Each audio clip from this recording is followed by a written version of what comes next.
Hello, I'm Jane McRobbie and I'm the Social Value Delivery Partner for Acciona on the North London Waste Authority Energy Recovery Facility.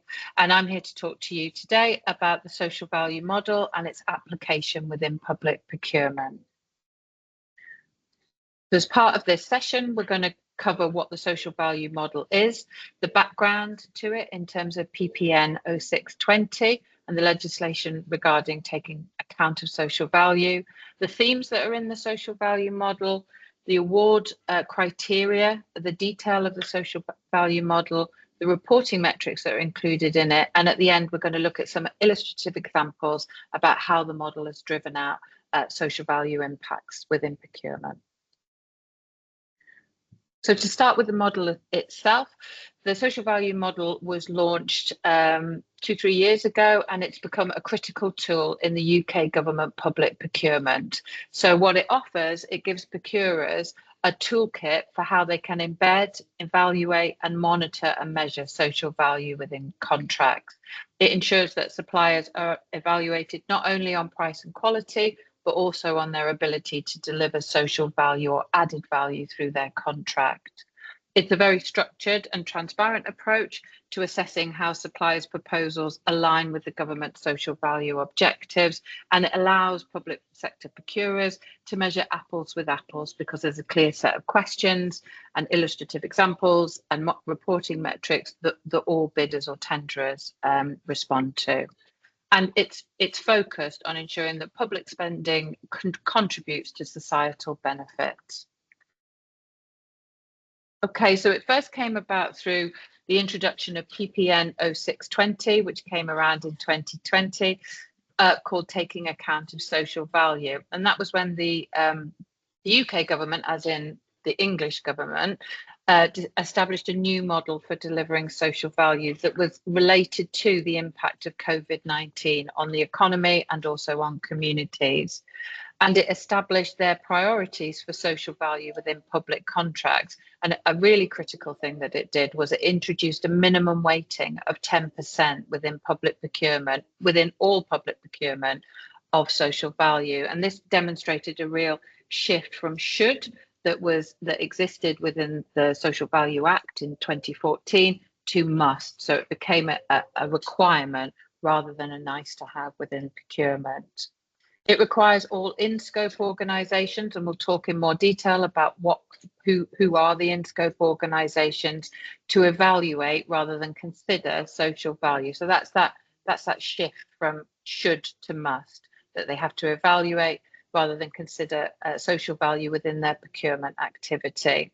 And it's designed around contributing to the objective of levelling up, and also to drive SME engagement within public procurement. So the UK government has a target of 33% SME spend through their overall spending, and the social value model is designed to help the government achieve that target. So in terms of in-scope organisations, the following could be described as that. So central government departments, so you've got Department of Education, Ministry of Defence, Ministry of Justice. So, also, their executive agencies are non-departmental public, so that would include the Arts Council and National Highways, who now include the model within their procurement, and NHS bodies, so individual trusts and clinical commissioning groups would be included in that. It also covers other public sector organisations, including universities, colleges, emergency response organisations. Local authorities are not considered to be in-scope organisations, so they're not strictly required to follow the social value model through their procurement, but rather encouraged to align their procurement practices with the themes of the model so that it enhances community benefits. So if we now look at the themes and the policy outcomes within the model, you can see that there are 5 themes. COVID recovery is the first, and that obviously this came out in 2021, and COVID recovery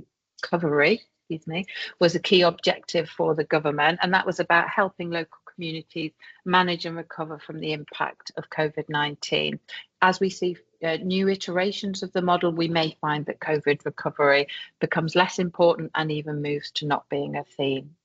Tackling economic inequality has two policy outcomes to it. So the first is around creating new jobs, new business, new skills, so stimulating economic activity within local communities. And the second element is around increasing supply chain resilience and capacity. So that's about working with smaller suppliers and ensuring that the way in which you work with them supports them to continue engaging in public sector contract delivery. The third is fighting climate change with the policy outcome of effective stewardship of the environment. And the government was really clear that this is not instead of a carbon reductory or a net zero policy, but in addition to. So the model award criteria you see within that area looks at some of the more technical aspects around carbon, but also includes some of the softer, that you might say, outcomes around engaging communities with the upgrading of green spaces, as an example. Equal opportunity is the fourth. So clearly disabled people were disproportionately impacted by COVID, and at the same time they also are more likely to experience unemployment. So the government made reducing the disability employment gap a key policy outcome under equal opportunities. Second is tackling workforce inequality, which looks at a broader range of inequality around gender and other protected characteristics. The fifth is well-being. So there's two bits of this. So the first bit is improving health and well-being, and that's focused on how do companies treat their staff and what kind of initiatives do they have in place to support and enhance the health and well-being of their employees.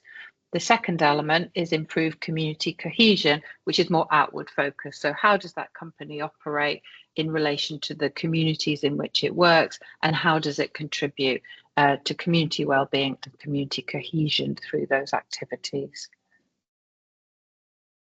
Okay, so this is a large slide and there's lots of detail on here, but it's important because it breaks down the structure of the social value model.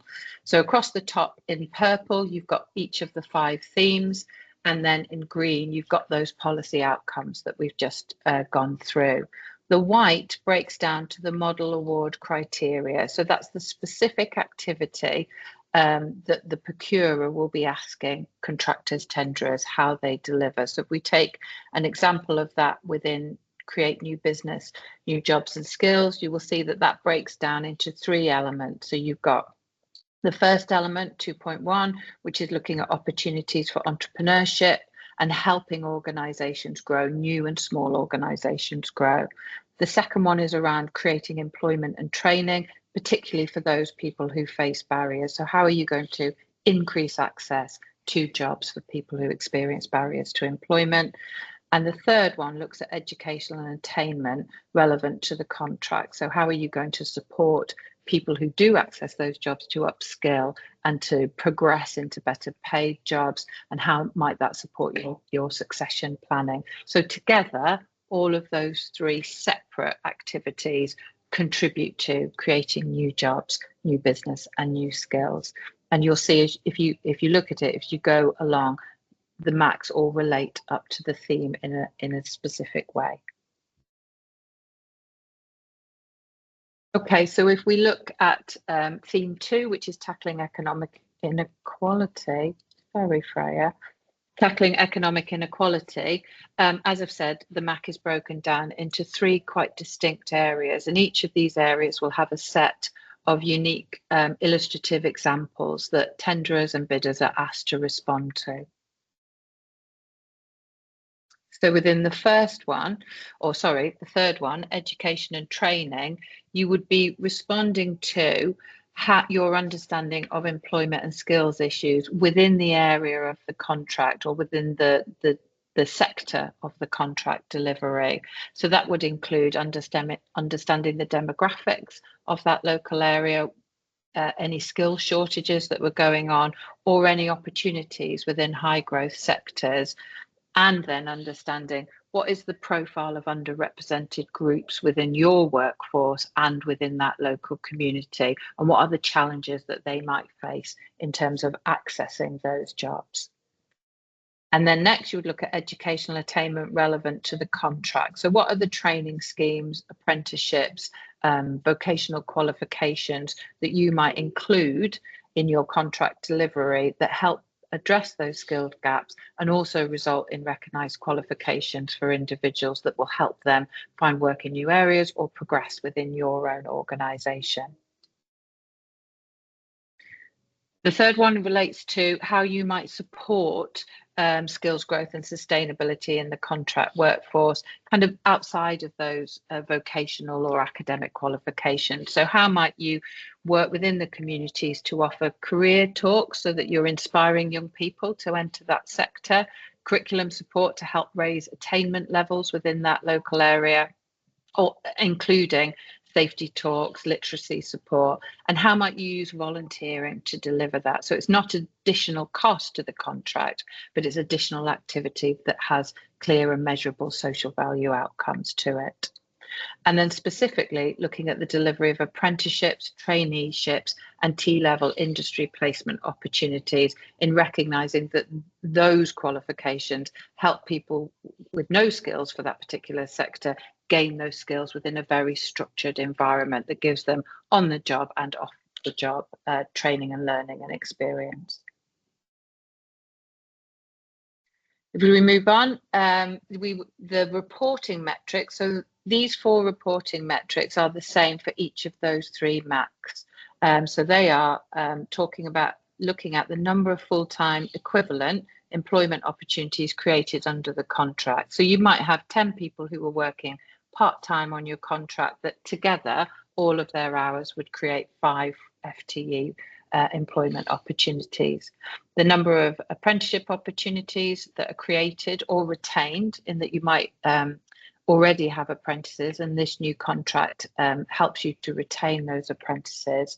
The number of training opportunities that aren't linked to apprenticeship, so MVQ, and then the number of people hours of learning interventions delivered under the contract. So they might not be accredited learning outcomes, but that they're still helping people progress and they're still part of a professional organisational development programme.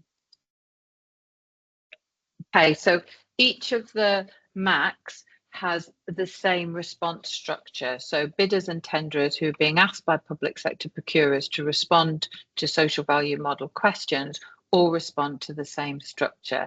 So that is a method statement. So you're asked to put forward a method statement for how you will deliver those things on the contract.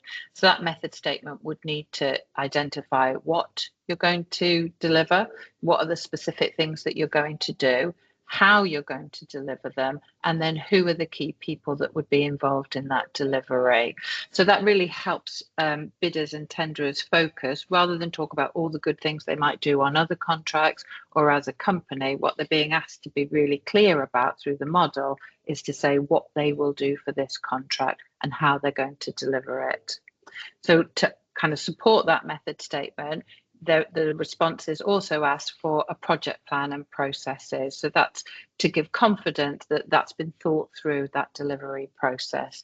So they include a timed action plan, so saying what milestones will be achieved and by when through your implementation.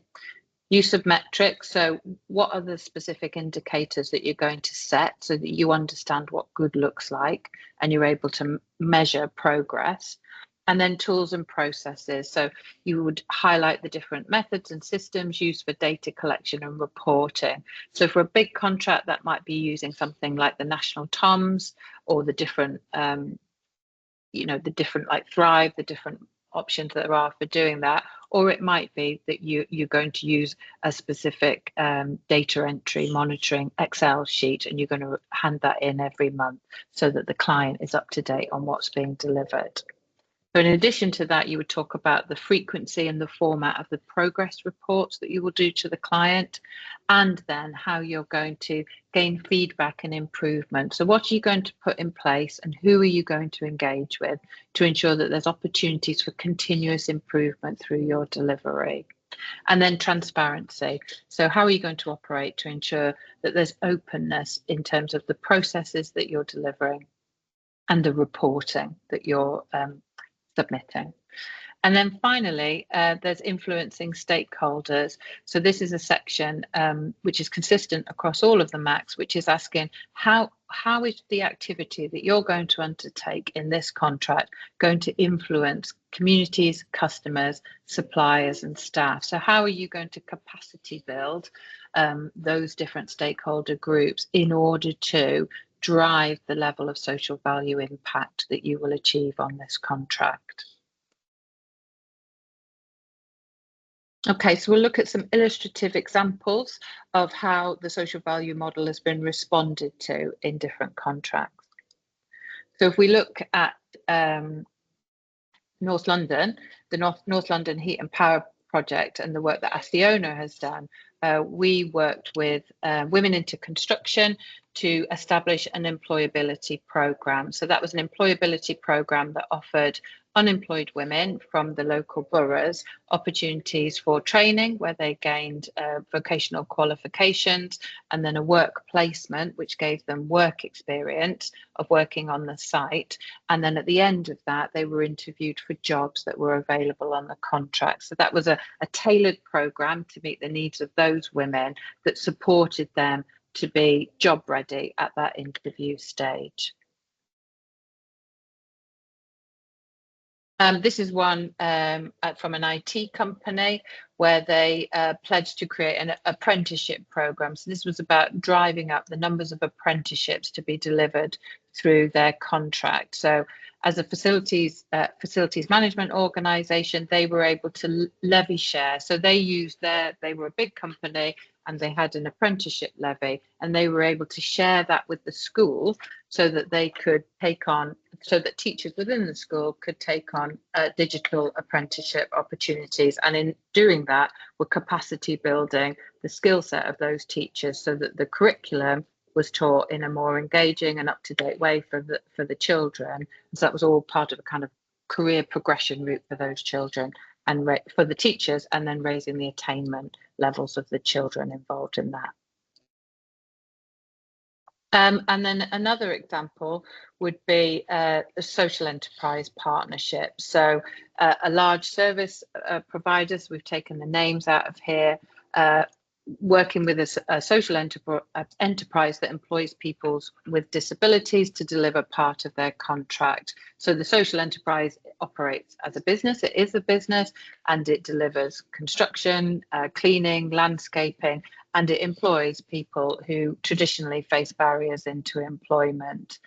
So within that scheme, within that model, you'll see lots of examples, certainly within the construction sector, where the model is asking those big private sector companies to engage increased numbers of social enterprise within their supply chain to deliver the work that they need doing. And through the engagement of those social enterprises, they're able to deliver higher impact social value because of who those social enterprises employ. Another example of that is a mentoring for growth program that was established by a large construction company where they use their volunteer time to give to staff. So staff use their volunteering time to work as business mentors to support others, to support social enterprises to grow and to achieve a national scale by 2025. And then back to the North London Heat and Power Project. So Acciona has established the Repower Communities, which is a community investment programme. So that provides volunteer time and small grants to North London-based community organisations. So we've set that up so that we are contributing to community cohesion and community well-being through our community investment programme. And in addition to that, we've looked also at a large financial institution that sets up low interest loans for social entrepreneurs or entrepreneurs who come from economically disadvantaged areas, so that they've got a bit of a helping hand in getting started with their business. So in terms of the social value model, there are lots of resources out of there. So I would direct you to the government produced one. So you've got the PPN notice, which you can follow this link here to get to that. You've got the model itself, which is a document, a large document, which has the detail of all of the maths in it and the illustrative examples. And the government has also produced a guide, which you can use to work with that. So the social value model was led by the Crown Commercial Service, and you can go through their website to learn more about why they've developed it and where they see the future of the model going. Thank you.